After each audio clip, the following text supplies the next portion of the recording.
Okay.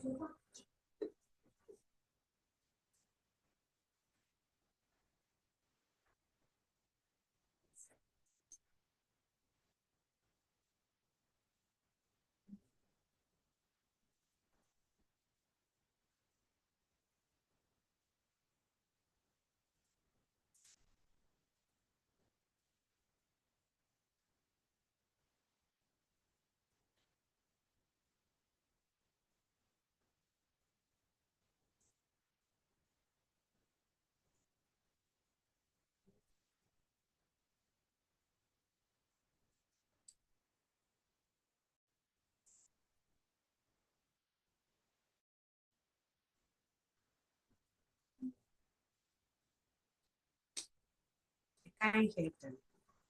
Should I start? Okay. Share from here. Let me check if it does. The volume is not loud.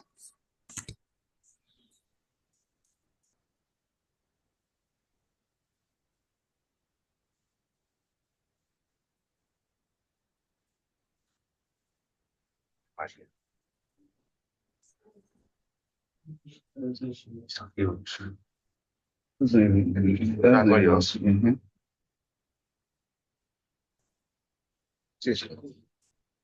Okay, yeah.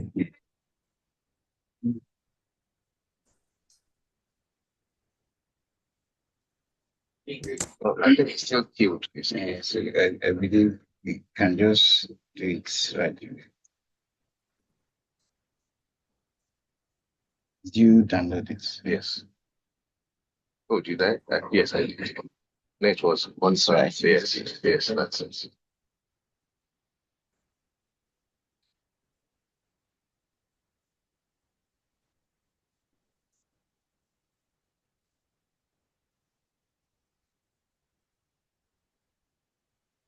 We'll send it now.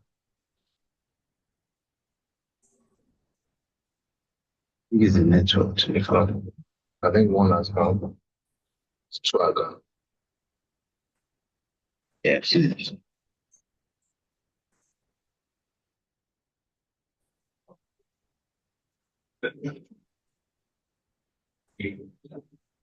All right, this morning once again, especially welcome you to part 2 of the panel titled Japada, Concept, Context, and Reality. The roundtable in honor of Professor Hakeem Ibikunle Tijani. And it's been organized by myself, Adipidekobalashe, and co-chair, Yoke Ogona.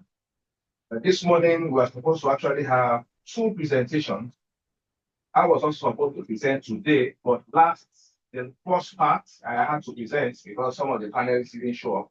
So I presented them. So now we're having 2 presenters. Of the 2 presenters we have, none of them is here yet. So one is joining shortly. So we also got someone from the part 3 who is ready to present now. So we'll take our own presentation first while we wait for the others to hopefully join us. So this morning, we are going to have presenting to us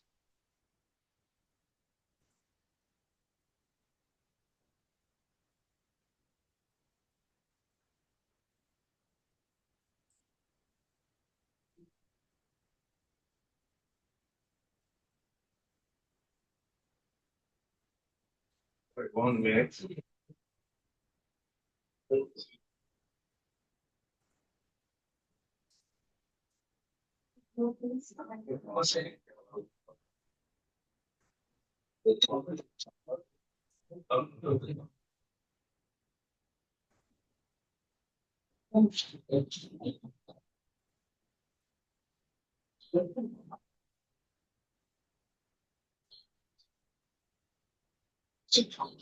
So presenting to us this morning is Dr. Precious Oyakazi, and the title of our presentation is the Socio-Pragmatic Study of the Perceptions of Nigerians towards Social Media, Japa Influencers, and Global Mentors. So, Dr. Oyakazi, You have the floor. We have 15 minutes for your presentation. And your time starts now. Good morning, everyone. I don't know if you can hear me. Good morning, everyone. I hear you. Good morning. Okay. Precious Onyakazi from Adeleke University. But before I move on, I can't actually waited for today. I was online on Wednesday and I appreciated the encomiums for my Oga, my life mentor. I choose to call him a life mentor. I don't want to use a global mentor because he's someone that mentored me. In fact, I'm here today because of him. I remember back then in 2012 when I was going through some personal problems, and Prof just walked into my office and said, "Why are you wailing and sulking? Channel this thing to something else." And I was like, "What, sir?" And before I knew it, Prof got me the first form from OAU to do my master's. So I am here. I am who I am at this moment because of God and because of him. He has been the vessel that God has used. Prof, I want to appreciate you. And I'm very, very honored to be in this team because like so many people mentioned on Wednesday, we get to do these things when someone is gone. But doing it right in his presence, I really appreciate. I want to also thank him immensely for everything and for more things he's going to do for me in particular. So this morning, I want to talk about social pragmatic study of the perceptions of Nigerians towards selected Japada influencers' messages on social media. Now, I chose this topic because a lot has been said on Japada, a lot is yet to be said on Japada. I'm in languages and literary studies, so I was trying to look at how I can come in and share my voice in this topic. So over time, I've looked at the social media and I've noticed that as the Japa worldview has gained so much popularity, many people are talking about Japa, but in as much as Japa is the one reigning now, nothing much has been said on Japada, especially in the academia. So when the Japa worldview gained popularity, a counter discourse emerged, which we all know today as Japa. Now, like we've already exhausted this meaning on Wednesday, it means to return, it means to come back home. It also means what people call return migration. Some call it brain gain. And others have also coined another Yoruba name for it. They call it, I'm sorry, I'm not Yoruba, so pardon me for my pronunciation. They call it Enilololobo or something like that. Means something that means the one who went is the one who returned. I don't know if you can hear me. Yes, we can loud and clear. Okay, so Japada influencers are majorly successful Japadas. I use the word successful because looking at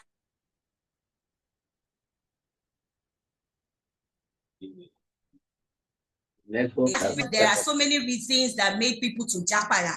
Some terms, some consequences they couldn't handle, some on crime, violence, and the likes.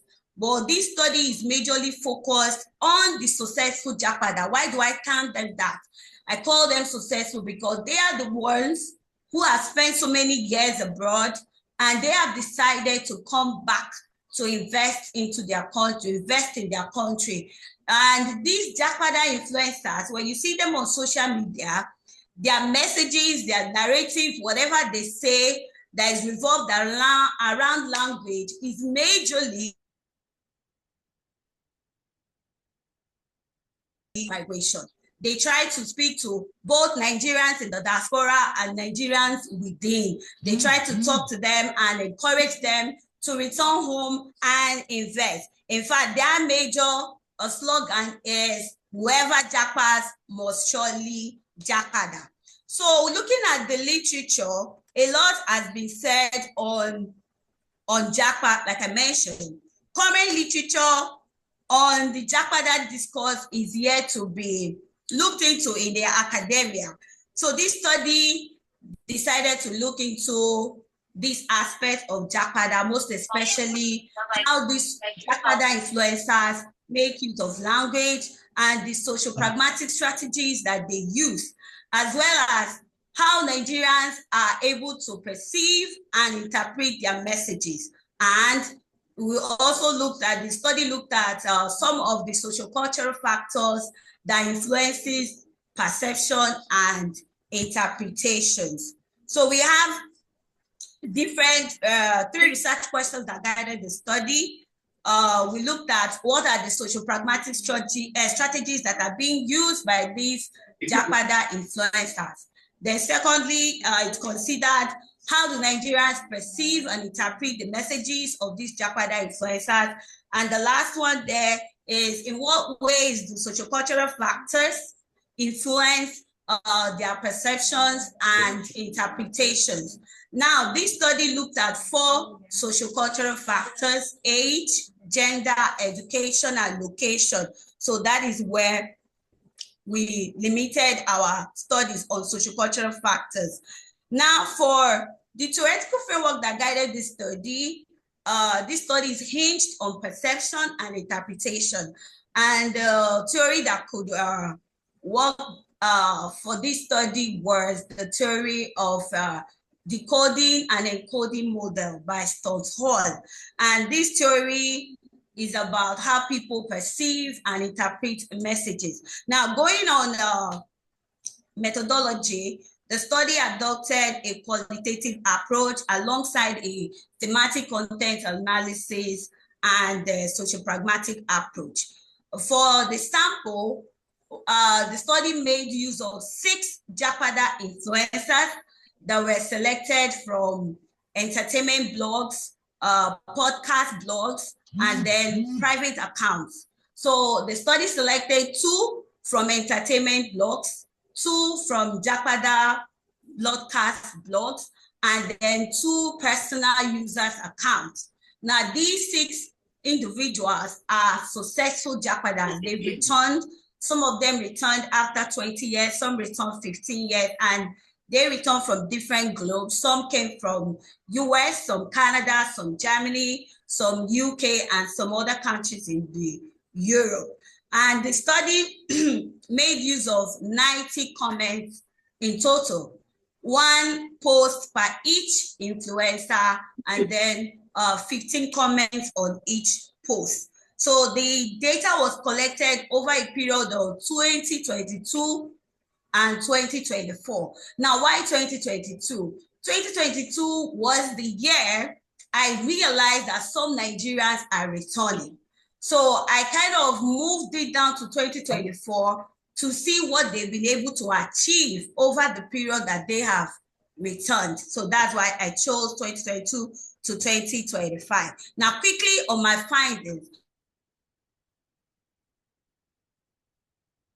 With regards to the research question, the social pragmatic strategies that were used by these Japada influencers. Now, it was observed that they made use of a lot of several strategies, ranging from persuasive language, questions and rhetorical questions, internet humor and satire. They context negative narratives about Nigeria. They use strategic visuals, speech art of reassurance, positive politeness, and the likes. Because of my time, I'm trying to rush on this list. I'm very sorry if I'm not able to explain each of these strategies, but it's there in the full paper. Then the second one looks at how Nigerians perceive and interpret the messages of these influencers. Looking at Stuart Hall's theory of encoding and decoding model, theory gave us 3 types or 3 ways to encode and 3 ways to decode. And these 3 types are what we call dominant reading. I will send them messages to help us know there. Please go ahead. Should I continue? Continue, please. Okay, so this theory comprised dominant reading, negotiated reading, and then oppositional reading. Now, for dominant reading, or what we call dominant audience, there are a kind of audience that will accept and agree with whatever anyone is saying. For negotiated audience, these are audience that they will partially agree with what you're saying, but then they will resist some part of your message because they look at the challenges that they are facing, they look at the realities they face as a Nigerian. Then we have the oppositional. Oppositional audience are people who will directly oppose, they don't believe, and they don't want to hear whatever an influencer is saying on social media. So if we apply that to the study, it was observed that some Nigerian audience on social media are dominant readers or dominant audience. And these Nigerians, when you see their comments, they agree with everything the influencer is saying. They believe that whatever the influencer is saying is a call for hope, a call for return migration, a call for nation build, and everything that has to do with it. They see these influencers as patriots. They see them as doing a noble deed, noble advocate. So that is that for the dominant. Then for the negotiated, it was also observed that some audiences on social media partly agrees with the influencers' messages. And at the same time, they modify these messages to suit their present condition. So you see them saying, yeah, Nigeria, yes, I believe in return migration, but Nigeria has to be fixed first. So they kind of believe, yes, it's a good thing to return home, but at the same time, there are so many things that are going wrong in the country. And because of that, they will decide not to come. So this type of negotiated audience, they have a lot of doubts about the reality of returning to Nigeria. They have doubts in the system. They have doubts in the government. They have doubts in everything. Then we have the oppositional.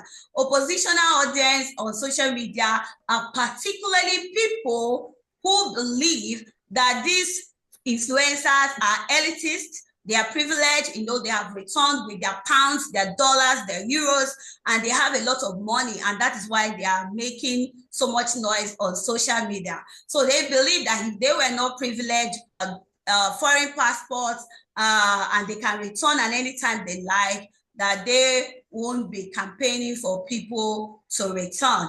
So that's what happened with their perception. So it was realized that dominant perception believed in the influencers. They negotiated, they believed, but they doubted. And for the oppositional, they opposed. They didn't want to hear return migration. They didn't want to hear Nigeria, we can all fix Nigeria. Don't wait for the government to do everything. So moving on to the last research question, which seeks to look at the sociocultural factors that influences people's perception and interpretation on social media. And like I said, 4 sociocultural factors were examined in the study. When it comes to age, it was divided into 2.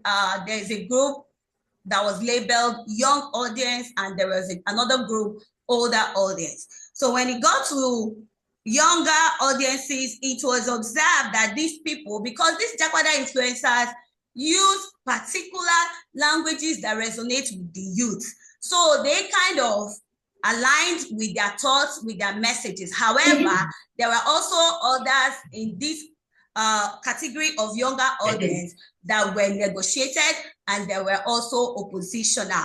While a few aligned with the influencers' messages, others doubted and questioned its realism, while the rest rejected it.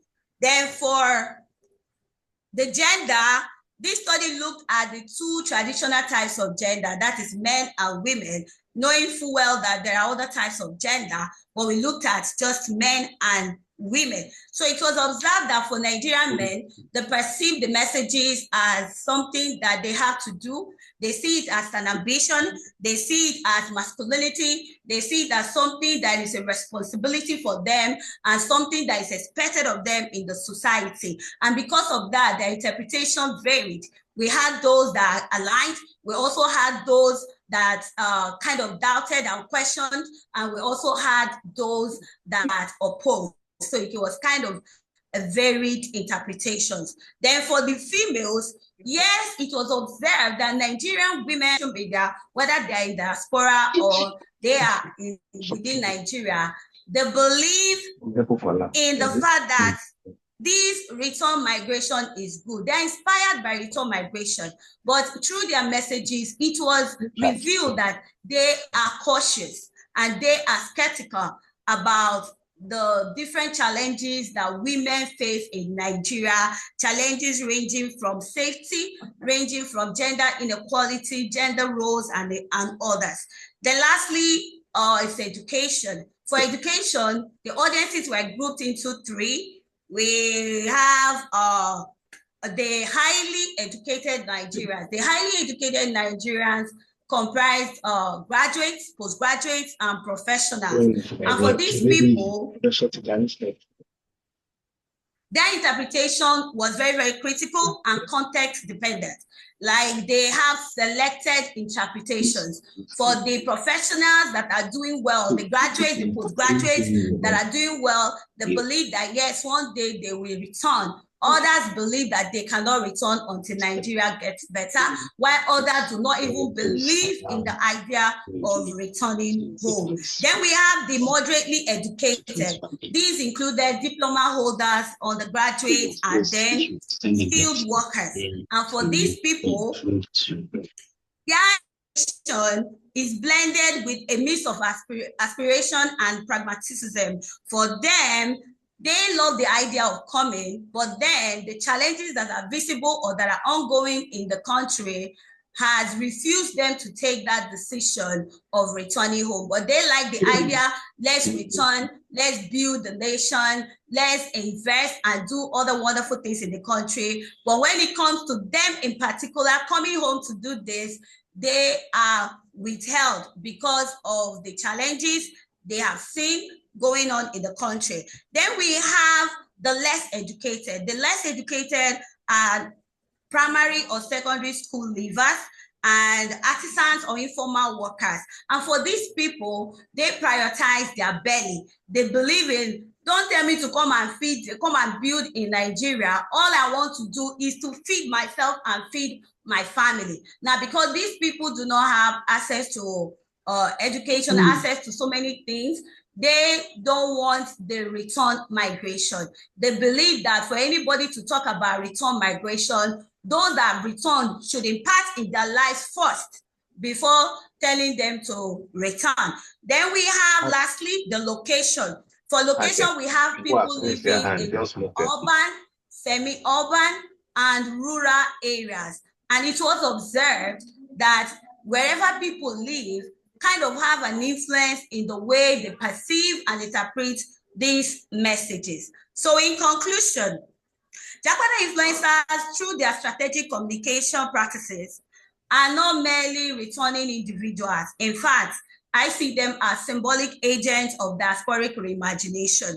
But yet, their ability to persuade or mobilize audiences or Nigerians significantly depends on the sociopragmatic alignment between them, their messages, and their audiences. And for that reason, this study underscores the need for these Japada influencers to move beyond one size fits all, because what we've seen on social media, they are all using the same strategy for different people, different ages, different gender, different locations, different educational levels. So it is advocated through this study that they should move beyond one size fits all and embrace a more context-sensitive, inclusive, and dialogic arranged engagement with their audience if their goal is truly to inspire a collective national transformation.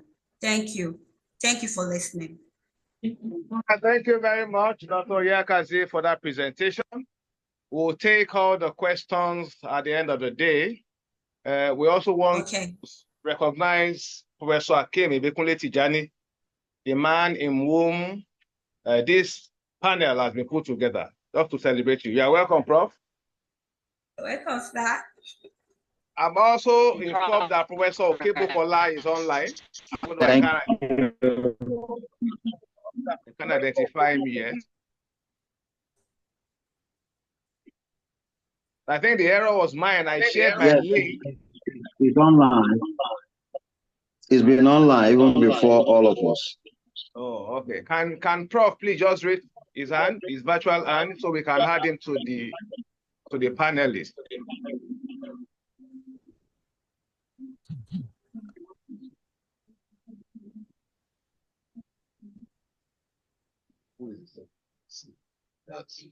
Emeritus Professor. And you have Dr. Howard. Dr. Awa, one of the presenters, also online. Okay, well, we can't hear from Professor Kibokola yet.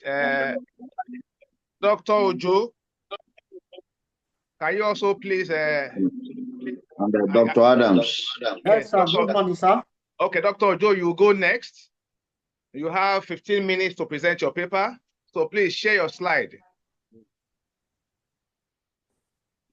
If you are presenting and you are here, please raise your virtual hand.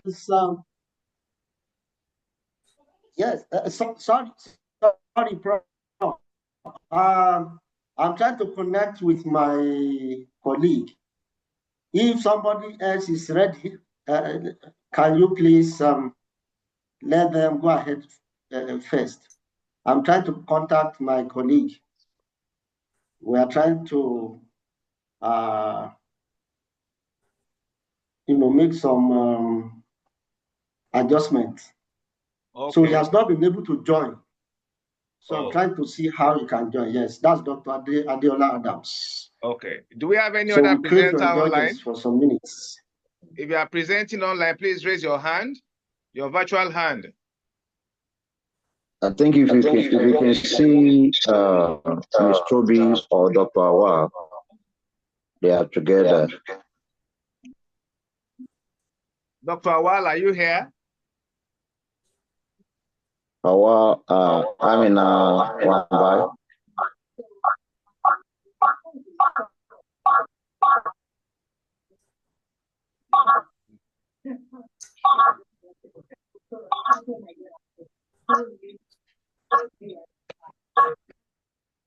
Dr. Awal, are you also there?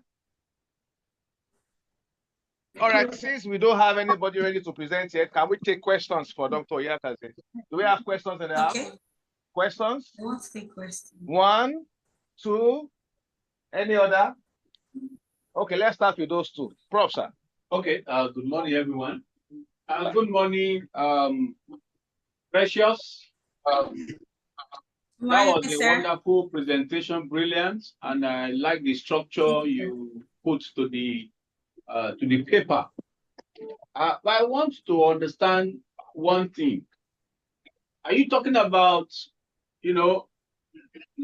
influencers who are giving us information about the life and times of those who have jackpot, and then they are jackpotting, back to base?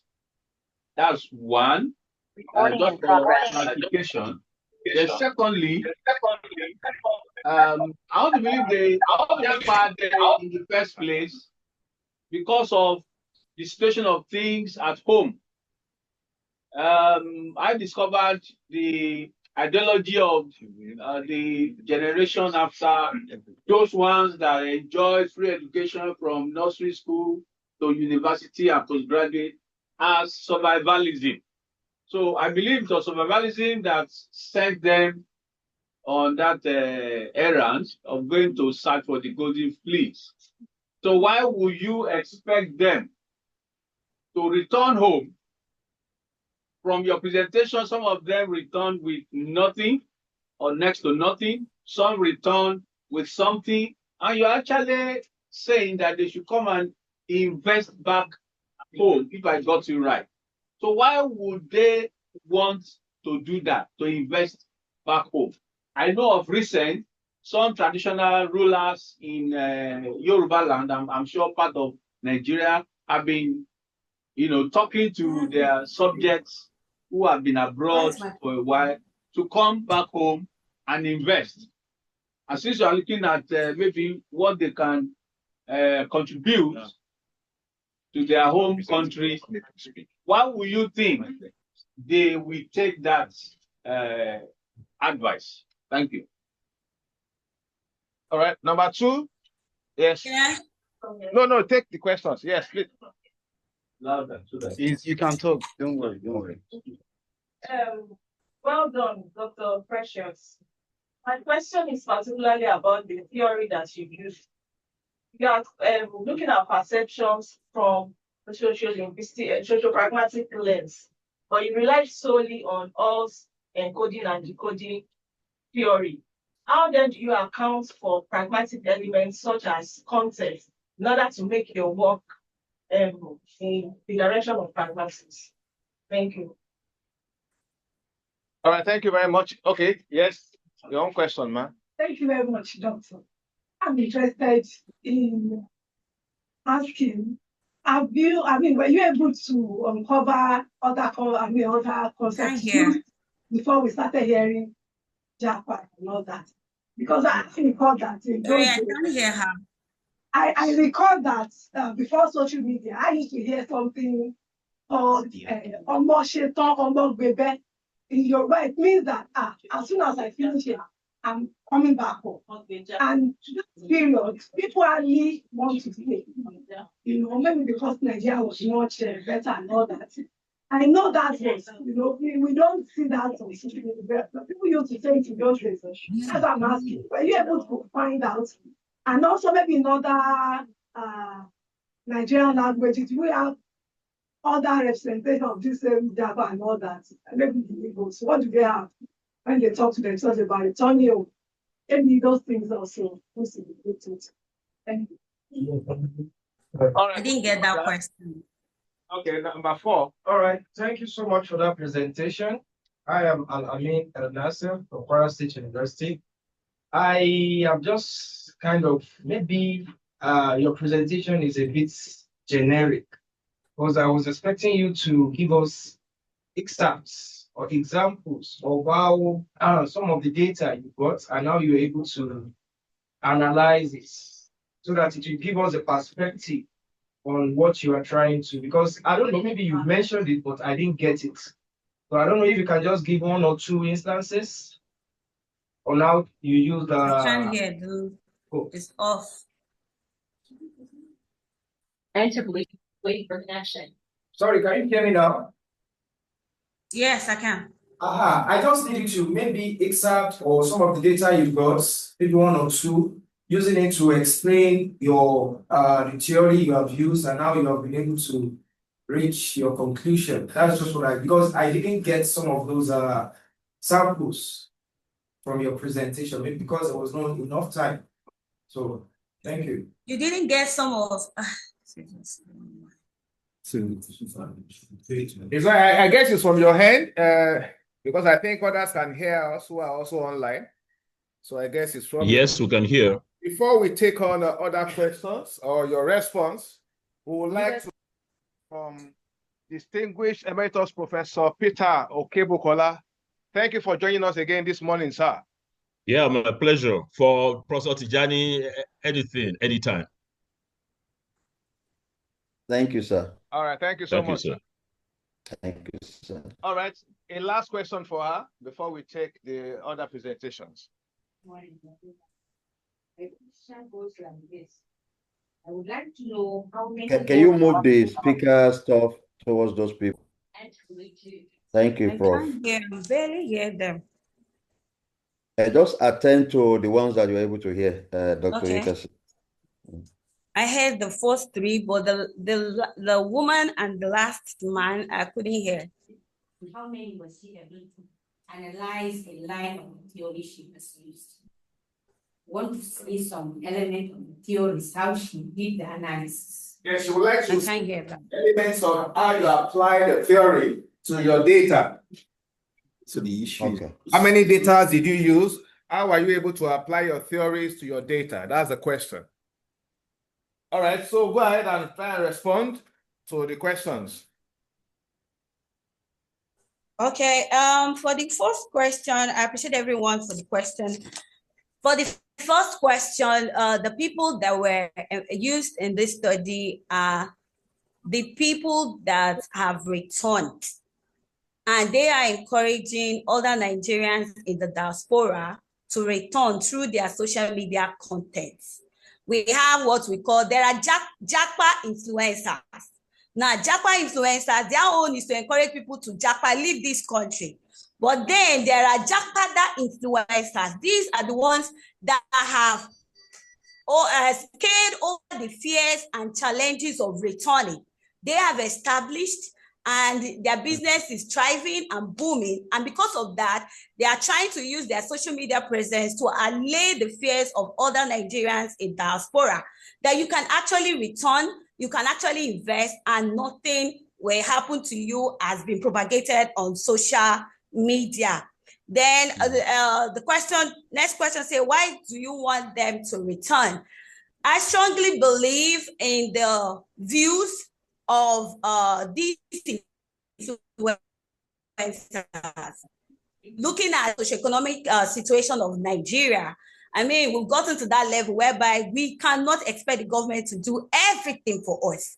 We have to do the little we can from our own corners. And imagine if somebody have traveled and you've made money and you return, by the time you are investing or you are building a business, you are going to employ. And by employing, you remove some unemployment problems in the country. And then you create so many other financial opportunities for people.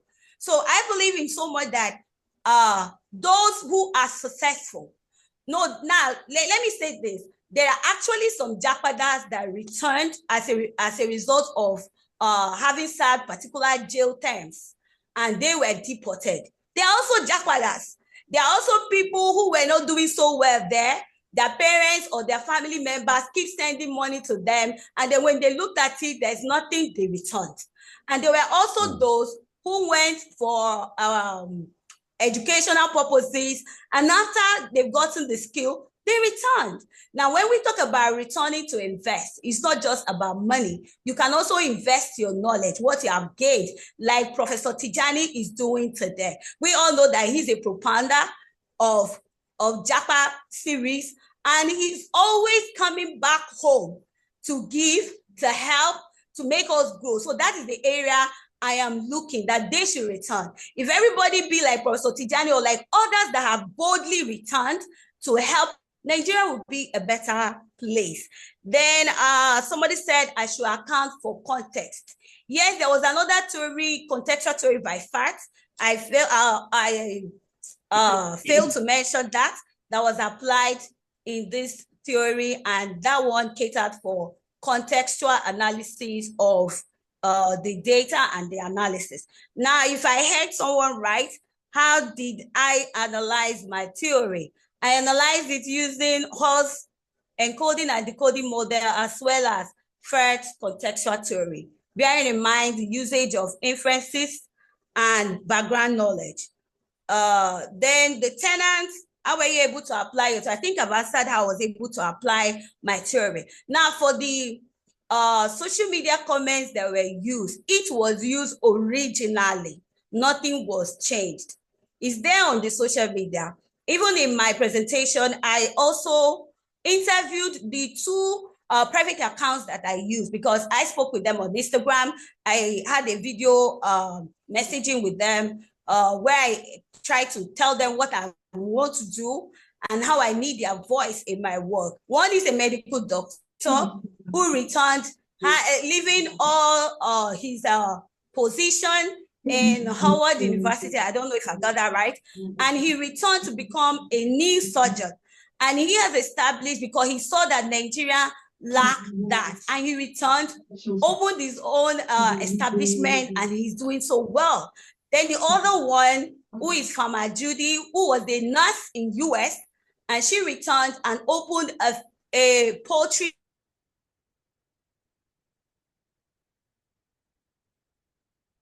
business. So what are we saying here? We're only saying it's not just about saying it, it's about people taking action. In fact, on social media, what I realized is that there was fear. You could sense the fear in people's tone. They really love the idea of returning home, but they are so scared. because of the economic situation of Nigeria. They are scared. Even somebody said, I love to return, but if NEPA will allow me. Because they've heard these gory stories about NEPA. They've heard the gory stories about corruption. For the women, they've heard the gory stories about them being able to establish a business and somebody poking eyes, doing all manner of sort because they are women. So there are fears. So I don't know if I answered it right. All right, thank you. There was one you left out. That was the question about if there are other concepts that existed before Japa and Japada. She gave an example of the saying in those days of Omo Rele, Omo Shetan, Omo Gbegbe, Omo Shetan, Omo Gbeja, you know, and if there are also other concepts in other languages aside from the Yoruba concept of Japa, maybe in Igbo, maybe there's a terminology that is used in Igbo land to mean the same thing, as to replicate the same thing as Japa. My laptop volume is very bad. I wish I used the phone. So I'm finding it difficult.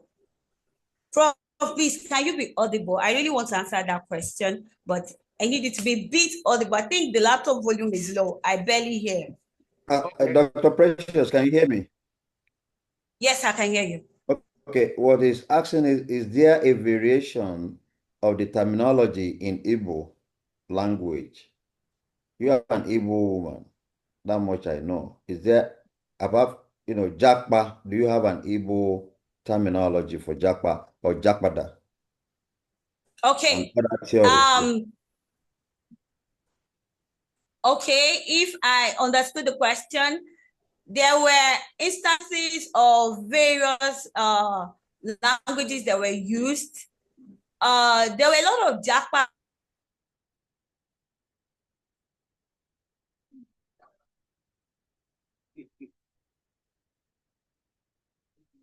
Well, I think we lost you, maybe your network. All right, we'll say thank you very much. I'm sure the contributions have been quite,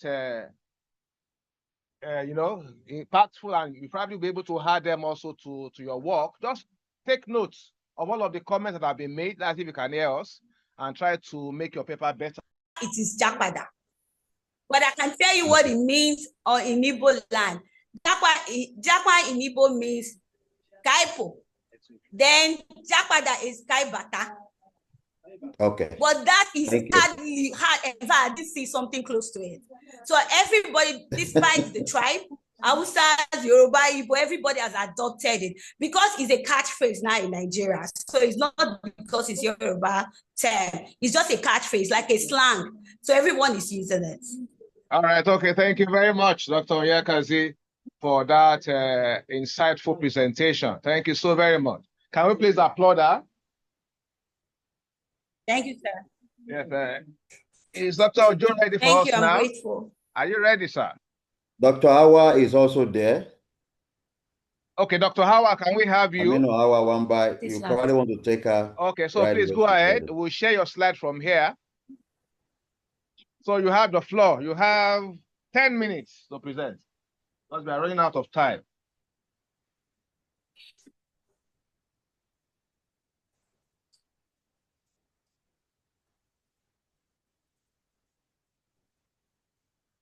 Dr. Wambai, are you there?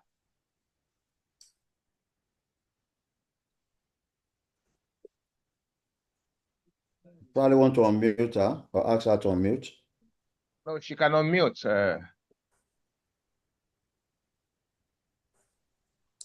Okay. Dr. Awa Wambai, are you there? Can you hear us?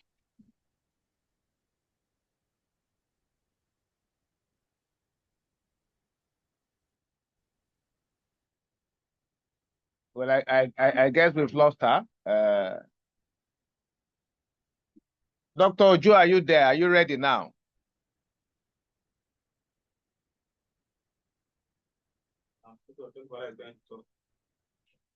He's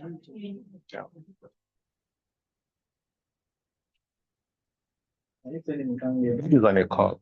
Are you speaking to us, Professor Cable Caller? Are you speaking to us, sir? You are muted. If you are speaking no, I'm not. No, I'm not. Okay, I'm sir. not. Please carry on. Yeah, right, thank you. Thank you, sir.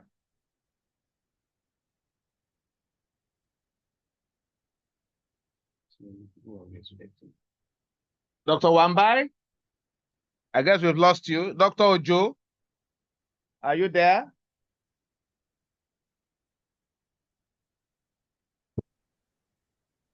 Well, we don't seem to hear from the two of them. While we're waiting for them, I'm wondering if the moderator can allow me 2 minutes to make a very brief intervention.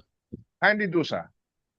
You have the floor. Yeah, can we drop the screen? Can we drop the this slide we're sharing? Thank you. Yeah. Yes. Again, I'd like to thank you all for honoring Professor Hakeem Tijani. I had the pleasure of, if somebody will ask, oh, what is your claim to any fame? I'll say my claim to any fame is being a friend of Professor Hakeem Tijani. So I am deeply grateful that you're organizing this symposium or webinar in his honor. I congratulate him for all that he has been doing for Nigeria, for Africa, and the rest of the world. And I pray that the great God of heaven and earth will continue to be with you as you serve humanity. Amen. I listened to the presentations the other day and up till now, and I kept wondering, when will Africans, Nigerians in this case, get excised from their mental colonialism? What do I mean? I serve on the board of the major ranking schemes. Times Higher Education, I'm on the board. Academic ranking of all universities, webometrics ranking, I'm on the board. And what have I found? I've found that African universities, Nigerian universities in this case, you see, the ranking indicator that attracts the most weighting is research and citation. When you cite Hakeem Tijani, or you cite Adegbite, let me see now, Toba Lashe, that citation is checked for Nigeria, for that institution. But what we have, look, we are so soaked in that colonial mentality that if you never cite Oyibo person, there is not right. If you have not cited a theory that is by one Oyibo, then you have not arrived. Wrong, wrong, and wrong. I supervise at least 6 PhDs every year. And if I supervise undergraduates, masters, if you come to Peter Okebukola with your draft project report or thesis, and I do not see, wait for it, 70% of Africans cited, I just squeeze it and throw it into the trash can. Because the moment you keep citing them, the higher they go in terms of ranking. I've had somebody ask for the theory of somebody now, and the last presenter was quoting one white person. No problem with that. But what should be driving us as Nigerians, as Africans, is giving visibility to African scholars. And not just giving visibility to them, but by citing them in your project reports, in your articles for publication. You people believe that it's only when you're writing an article on Japa and you keep citing the white person. Why not an Hakeem Tijani theory? Professor Hakeem Tijani, you've done quite a lot of this. Professor Tijani, are you phoning? Listen to me now. Leave your phone. I'm listening to you, sir. No, but you're holding a phone. I'm with you, sir. No, you're not. Just drop your phone. You have the Tijanis of this world. You have all the names in Africa. Why do you have, if not you are mentally colonized and you will refuse to be excised from it, always citing the Igbo theory? I want to encourage you all from this moment, the 20th day of June 2025, that you should strive to be citing. Hey, there's some noise. There's some noise in there now. Can somebody mute I don't know. Look, all the professors who are in this room, you must, by matter of policy, and I've told all the vice chancellors, anytime I was a secretary of National University Commission 25 years ago, and anytime I go visit a university, I tell them that, look, you must encourage, when I go to, when I meet with Senate, professors, well done. And let me round up by giving you the origin of this whole thing. Apart from the fact that on all the ranking indicators, all the ranking giants of the world, I serve on their board.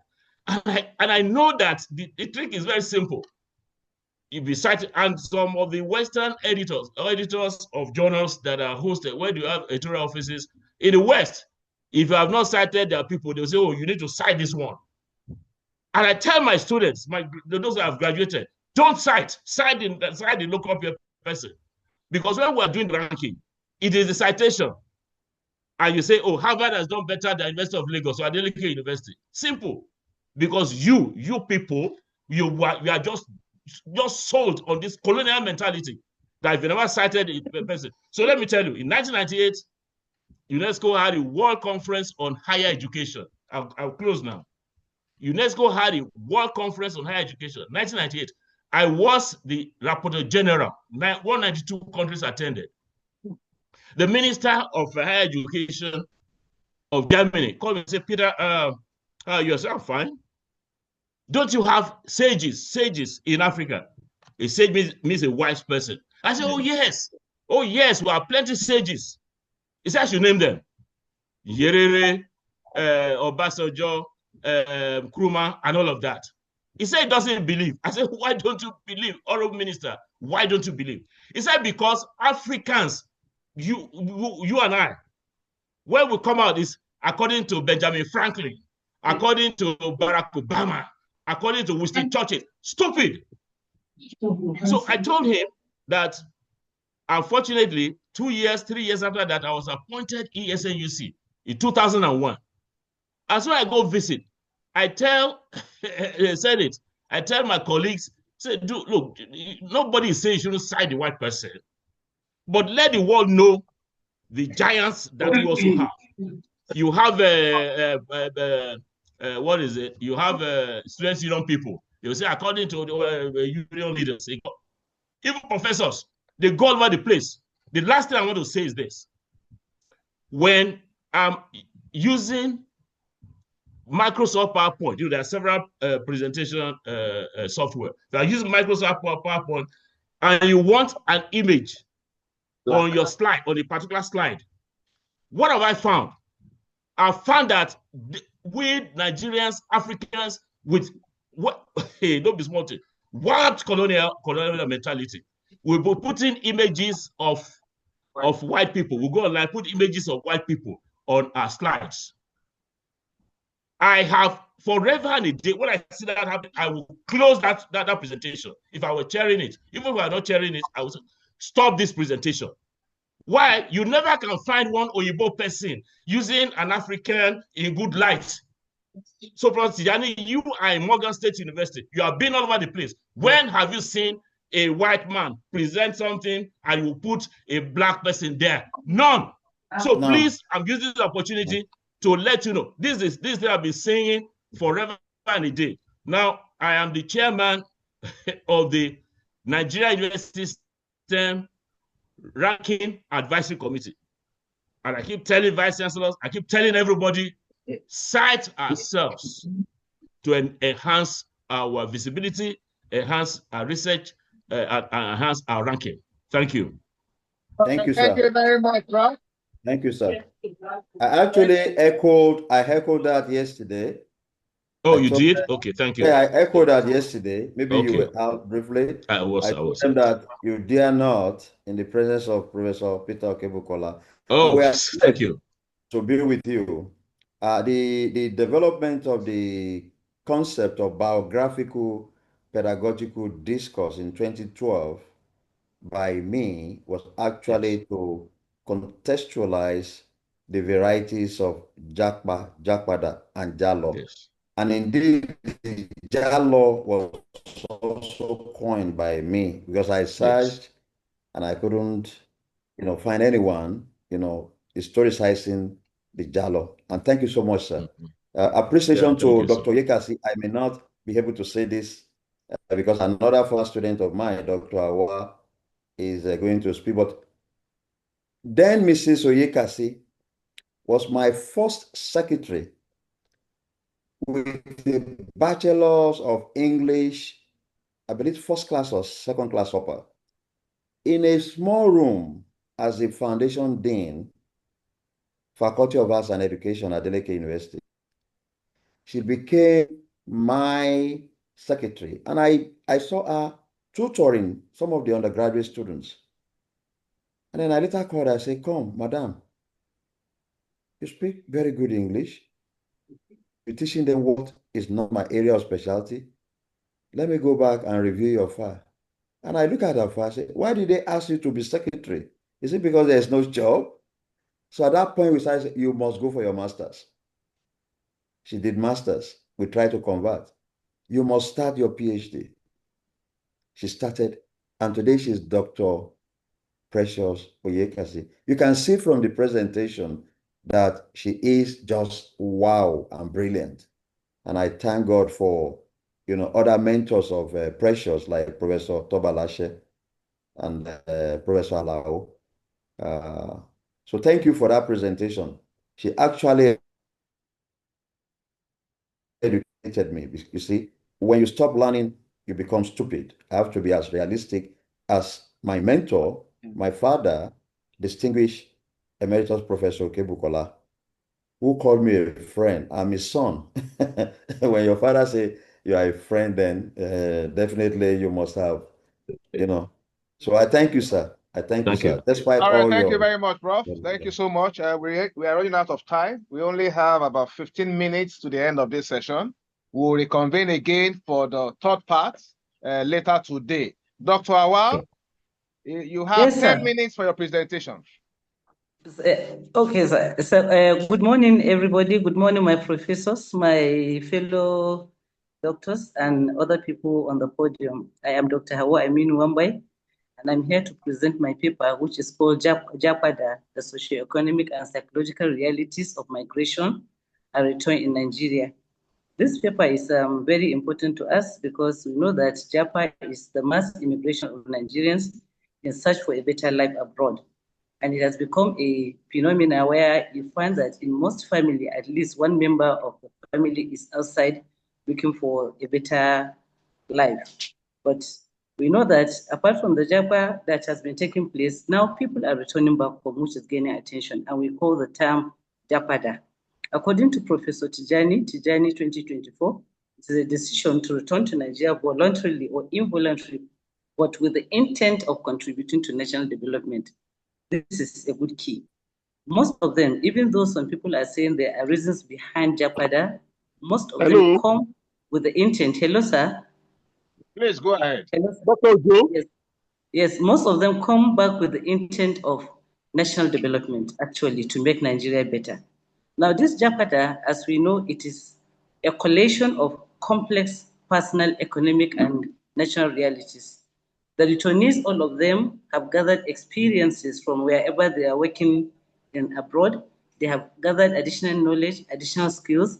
But what we are underlooking is it comes with a trauma. Most of them comes with a trauma, whether it is an internal trauma and an external trauma. And that is why we must ask ourselves, what are the socio-economic and psychological impacts of this return? And what are the opportunities and tension it creates to us here in Nigeria and to the persons who are Japada, who are doing the Japada phenomenon? Now, a reality is most of these returnees, it's not that they have failed or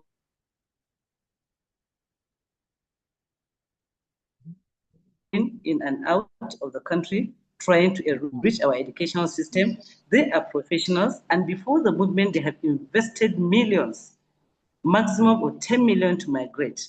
So it is a personal choice. Sometimes it's a desire to reconnect with your society. and sometimes it's the stronger desire to rebuild home based on your experiences abroad. But we here in Nigeria, whenever they come, there are systematic obstacles in place. Like, as we rightly know, poor infrastructure, not only to them, to us in Nigeria, they met with bureaucratic bottlenecks. They met also with societal suspicion, where people suspect you have come to take over from them.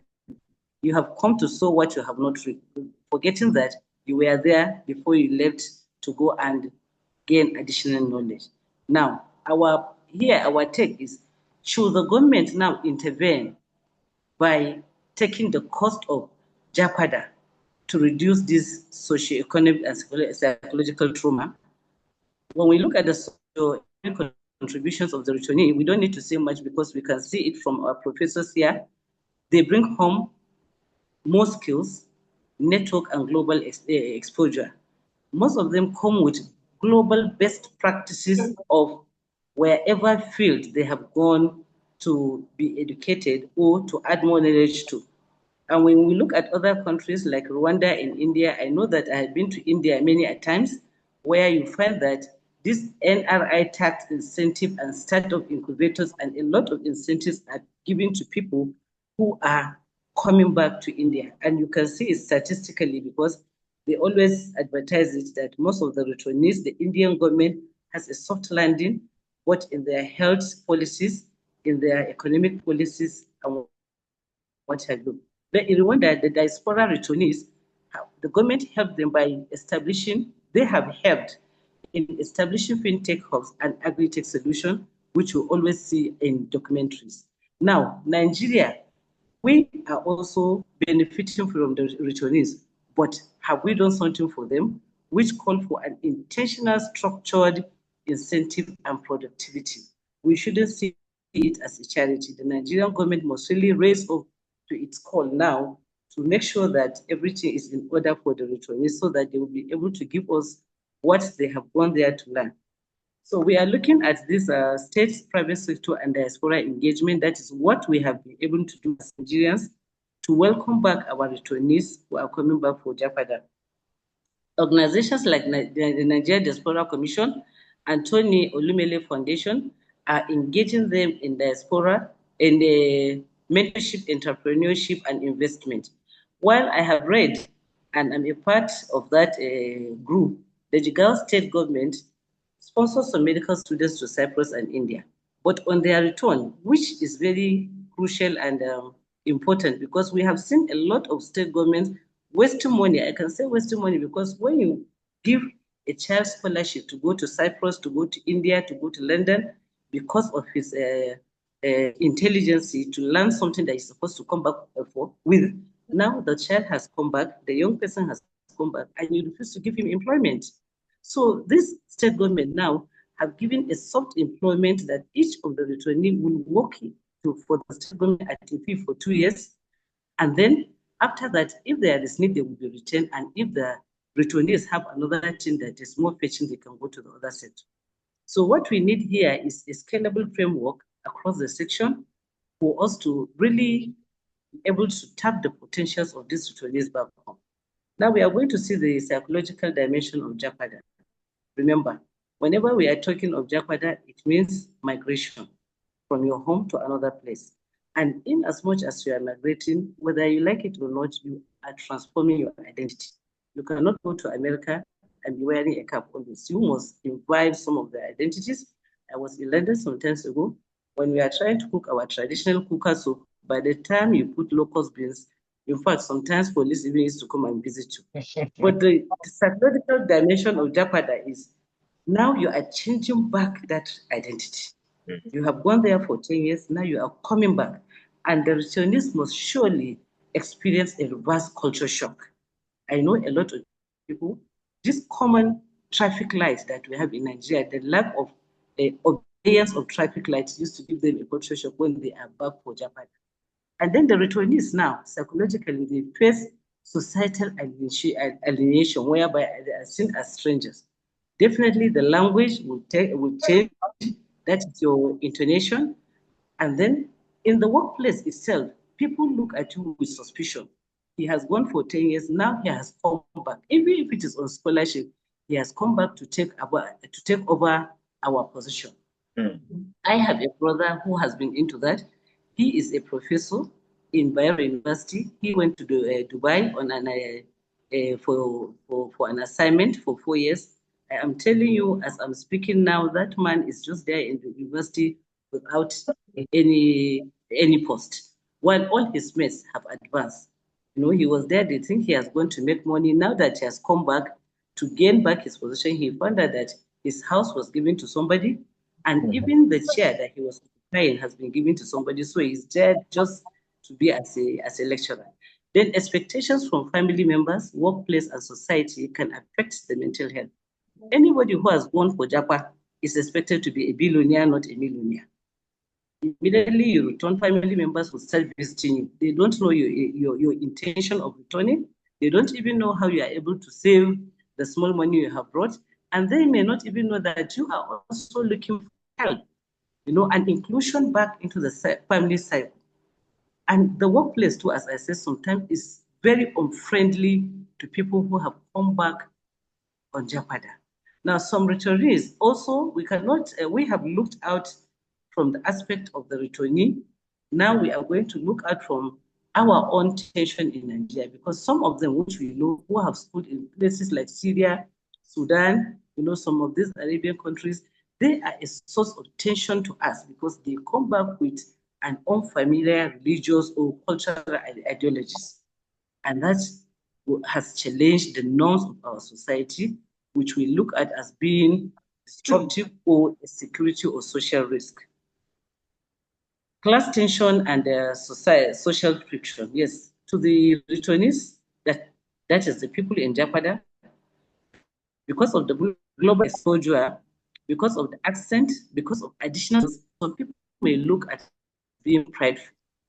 When you are there for 5 years and your children, you cannot expect the children who have been in America to mingle with the children here in Nigeria because of the accent and the global exposure. Yeah, so 3 minutes more. Yes, sir. So when we are talking now that integration is not always financial, when people are in Japada, to reduce this sociological and psychological trauma, the government must really put on structures that will be like an integrative platform for people coming back. And that's why we need to expand Nigerian Diaspora Commission, whereby new departments will be created specifically to focus on people who are returning, to ease their hurdle and make it a seamless movement. In that department, housing support will be there, education support will be there, healthcare services will be there. So before you even return, there is somewhere where you can get an equitable housing. I know a lot of people in Nigeria who have been sending money from abroad for a house or for a plot. By the time they come back, they didn't see anything. So now the opportunities cannot be overemphasized because they have transferred innovations, best practices, collaboration, then what do I say, more responsibilities. So our policy recommendation, because of lack of time, is we must put it together that the Nigerian industry, the Nigerian government must owe all to that responsibility by developing an integrated integration program in the diaspora department. Then they should also encourage private-public partnership for mentoring the returnee. And we should also engage them in co-creating national development plans. In conclusion, Japada is not a trend, but it's a mirror whereby we look at ourselves. It is done because of our national gaps. It is done because of global aspiration and the need to redesign home, to welcome back our own whenever they come. So please, whether it is voluntary or forced, each returnee carries a hope. He carries an intention to make our country better. So we must put it in place where, whether it is in the workplace, whether it is in the society or nationally at the government platform, to make it a seamless journey back home and to make it a beautiful stay, so that it will be a truly transfer of knowledge from abroad to Nigeria. Thank you so much.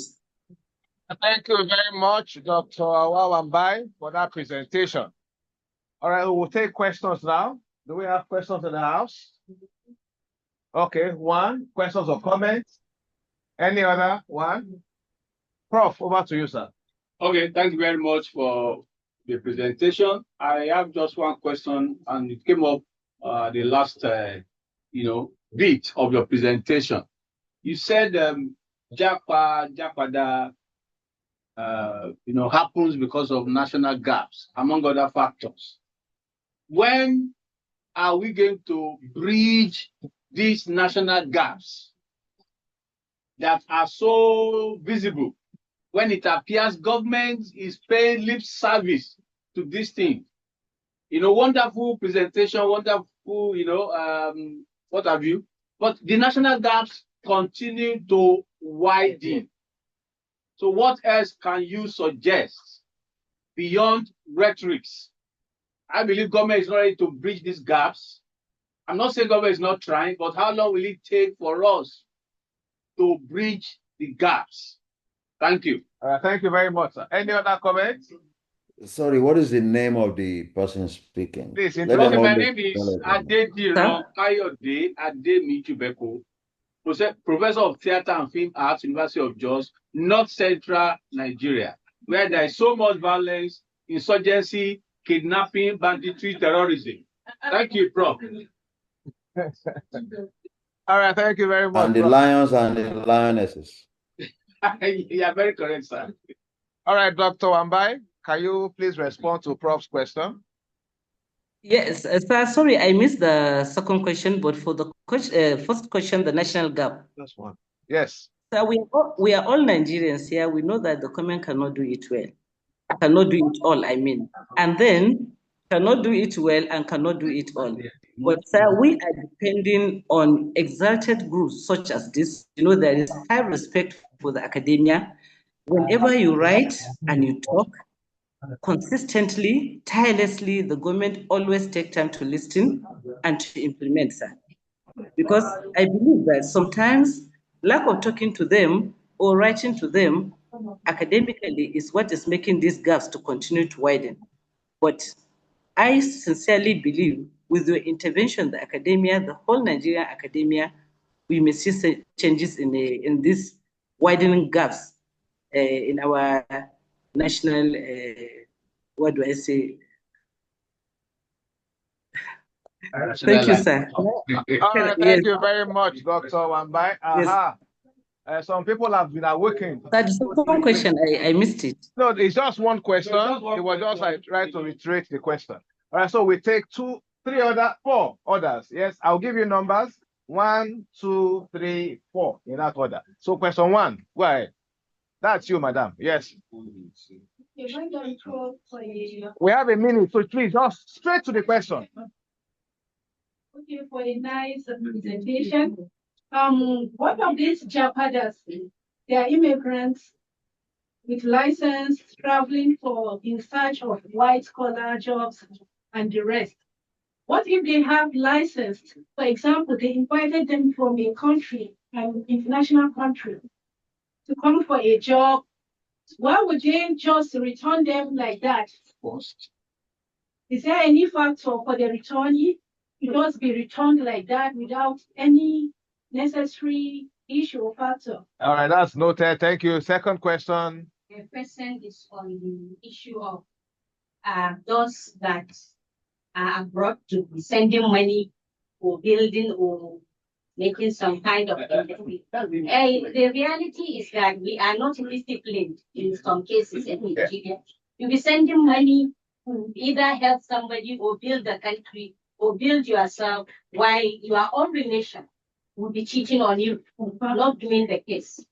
All right, thank you very much. Number 3. Just a comment. Yes. You did say it when answering Paul's question. But it's just for you to add it to list of what those people that listen. I think it should include individuals and religious organizations as part of those people that can help the people that are returning. And that's because I found what the late TB Joshua used to do. Yeah. Some people, once they were deported, he was them in his church then, give them money, give them materials and try to give them a kind of counseling so that they can go back to their communities and at least have something to start. So like you have said it, that government alone cannot do. Yes. So you should also include them that individuals should also they have no place. All right, thank you very much. Brief. Go ahead. Mine is also a comment. I think the issue of Japan, Japada is a regional thing in Nigeria because the rates at which people Japa in the north and Japada is higher than that of the south. And yes, the Hausas, I mean, in the north, you have them going there to school, they come back. But in the south, they go there, they don't even want to come back. Many of them. But in the north, those I have met, they want to go, they will come back. Could it be as a result of, I don't know, is it cultural sensitization? Is it, I don't know.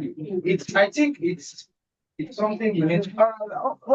We got that, Doc, that the people from the north tend to come back, even though we need to empirically confirm that that is true. Hey, please, one out. We might need to do a study to confirm that, yes, those in the north come back than those in the west. Yes, a comment from you. That is true, sir. That is all true, right. My question is directed to Emeritus Professor Peter Okebukola, sir. You talked about in terms of using presentation. I'm so sorry. It's Okebukola, not Okay, not Okebukola. It's Okay, Okebukola, not Okebukola. All right, Emeritus Professor Peter Okebukola. You talked about using black. Please, one house, silence, please. Using black content during presentation. So I said that sometimes this can be an issue of technological monopolization by the Western world. If you need a content to back up your presentation, for instance, and you go online, oftentimes you will see what you will see are content made by the Westerners. If you will see black content, usually it's going to be in the bad side, portraying Nigeria and Africa in a bad way, maybe because they are bad, quote and unquote. So I think that can also be an issue.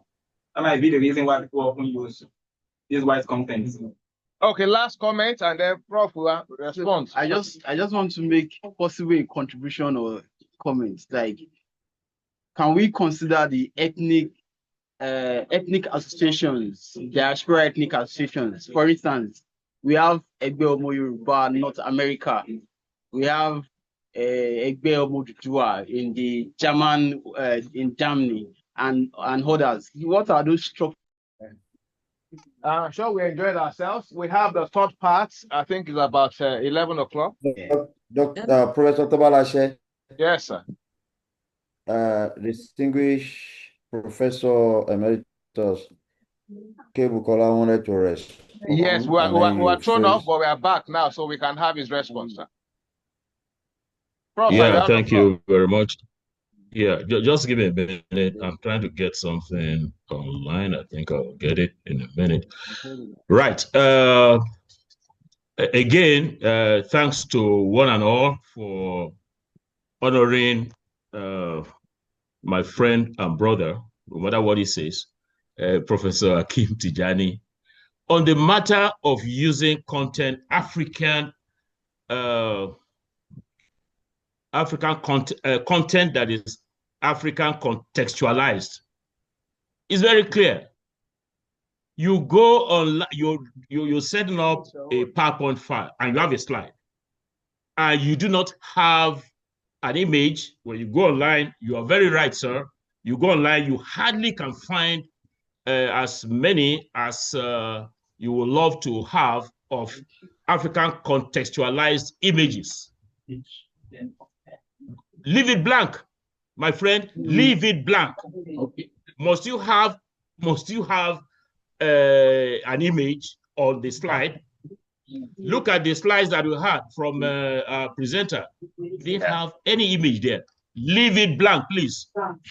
And then it's important that you and I and all of us in Nigeria and Africa should try to part of getting content academic content rather than all the ritualistic and the rest that you find Africa being noted for. Put them online. So you that asked the question, how much have you done in that direction? So I tell you, I found this to be a challenge over the years. Yes. And I've made some deliberate effort to counter that narrative of only having the white people. As I speak today, that's what I'm looking for. I'm sure I'm going to share it now.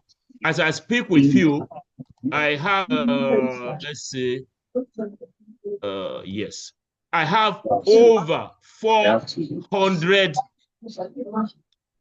let me see, 1 minute. Yeah. I know. Over 400, 441.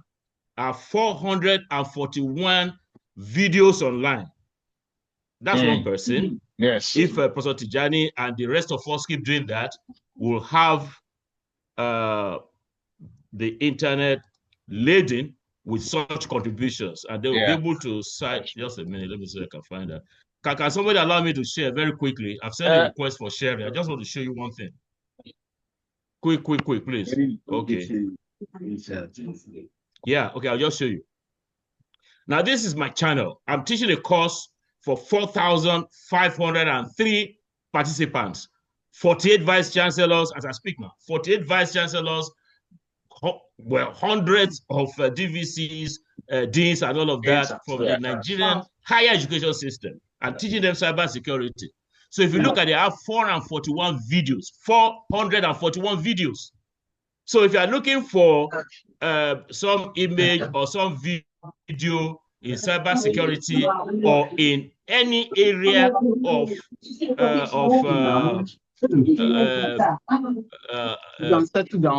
data analysis, advanced research techniques, and all of that, you'll find me there. So let us all together set on a mission of populating the internet with African-based images. So if you can't find any African-based image, leave it blank. Thank you. Thank you very much. We have to go now. We are already